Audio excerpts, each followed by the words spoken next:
Hello, my name is Yumachi Salvin. I want to tell you about a computer system.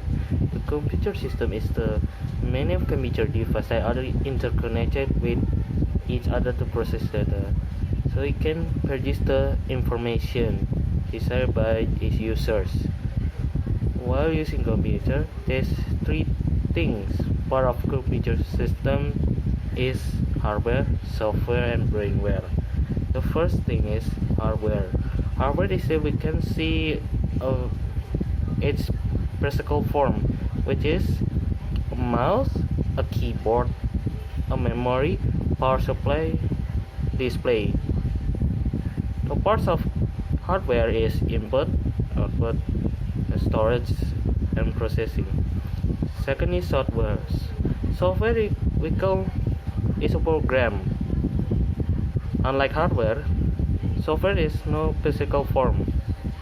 The types of software is using operating system application program. Brainware.